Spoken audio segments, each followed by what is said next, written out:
നമസ്കാരം. 10 ദിവസത്തിനുള്ളിൽ സമാധാന കരാറിൽ എത്തിയില്ലെങ്കിൽ ഇറാനെതിരെ കടുത്ത സൈനിക നടപടിയുണ്ടാകുമെന്ന് അമേരിക്കൻ പ്രസിഡന്റ് ഡൊണാൾഡ് ട്രംപിന്റെ മുന്നറിയിപ്പ്. വാഷിംഗ്ടൺ ഡിസിയിൽ വ്യാഴാഴ്ച നടന്ന പ്രഥമ ബോർഡ് ഓഫ് പീസ് യോഗത്തിലാണ് യുദ്ധത്തിന്റെ ഭാരിച്ച ചെലവുകളെക്കുറിച്ച് സംസാരിക്കവേ ട്രംപ് ഇറാന് അന്ത്യശാസനം നൽകിയത്. ആണവ ചർച്ചകൾ പരാജയപ്പെട്ട സാഹചര്യത്തിൽ അർത്ഥവത്തായ ഒരു കരാറിൽ എത്താൻ ഇറാൻ തയ്യാറായില്ലെങ്കിൽ മോശമായ കാര്യങ്ങൾ സംഭവിക്കുമെന്ന് ട്രംപ് ഭീഷണിപ്പെടുത്തി. അടുത്ത 10 ദിവസത്തിനുള്ളിൽ ഇക്കാര്യത്തിൽ വ്യക്തതയുണ്ടാകും, അദ്ദേഹം കൂട്ടിച്ചേർത്തു.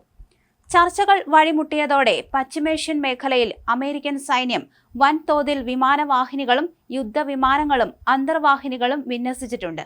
ഇറാന്റെ ആണവ കേന്ദ്രങ്ങൾ, ബാലിസ്റ്റിക് മിസൈൽ കേന്ദ്രങ്ങൾ, സൈനിക താവളങ്ങൾ എന്നിവയാകാം അമേരിക്കയുടെ ലക്ഷ്യം.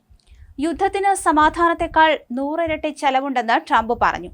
ഈ മുറിയിലുള്ള പലർക്കും അങ്ങോട്ടും ഇങ്ങോട്ടും വെറുപ്പായിരിക്കാം, പക്ഷേ പഴയ കാലത്തെ പോലെ ഞങ്ങൾ സ്നേഹം തിരിച്ചു കൊണ്ടുവരികയാണ്, അദ്ദേഹം പറഞ്ഞു. തന്റെ ലക്ഷ്യം ജീവൻ രക്ഷിക്കലാണെന്നും നോബൽ സമ്മാനമല്ലെന്നും ട്രംപ് വ്യക്തമാക്കി.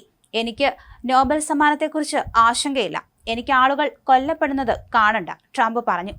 ഇത്തവണ നോബൽ സമ്മാനം ലഭിച്ചത് വെനസ്വേലൻ പ്രതിപക്ഷ നേതാവ് മരിയ കൊറീന മച്ചാഡോയ്ക്കായിരുന്നു. പ്രഥമ ബോർഡ് ഓഫ് പീസ് യോഗത്തിൽ ഏകദേശം 50 ലോക നേതാക്കൾ നേരിട്ടോ അല്ലാതെയോ പങ്കെടുത്തിരുന്നു. വൈസ് പ്രസിഡന്റ് JD വാൻസ്, വിദേശകാര്യ secretary Marco Rubio, chief of staff Susie Wiles, മരുമകൻ ജാരദ് കുഷ്നർ, മിഡിൽ ഈസ്റ്റ് പ്രത്യേക പ്രതിനിധി സ്റ്റീവ് വിറ്റ്കോഫ് എന്നിവരും ട്രംപിനൊപ്പമുണ്ടായിരുന്നു.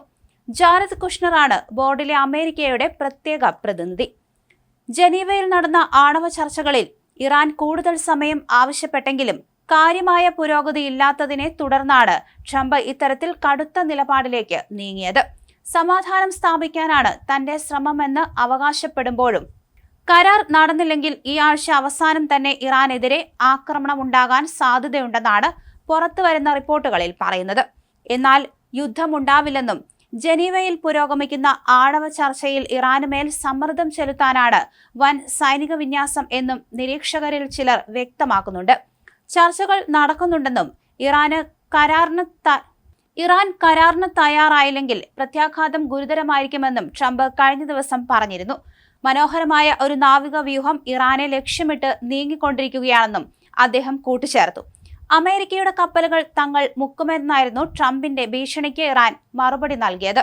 മാത്രമല്ല, അമേരിക്കയ്ക്ക് മറുപടി എന്നോണം ഹോർമൂസ് കടലിടുക്കിൽ ഇറാൻ നാവികാഭ്യാസവും നടത്തിയിട്ടുണ്ട്. അതേസമയം US-ന് എല്ലാ പിന്തുണയുമായി ഇസ്രായേലും രംഗത്തുണ്ട്. ഇറാൻ ഉടൻ തന്നെ വഴങ്ങിയില്ലെങ്കിൽ 10 ദിവസത്തിനുള്ളിൽ യുദ്ധം നടക്കുമെന്നും ആണവ കേന്ദ്രങ്ങളിൽ ബോംബിടുമെന്നാണ് ട്രംപ് മുന്നറിയിപ്പ് നൽകിയിരിക്കുന്നത്. പശ്ചിമേഷ്യ ആകെ യുദ്ധഭീതിയിലാണ് അതുകൊണ്ട്.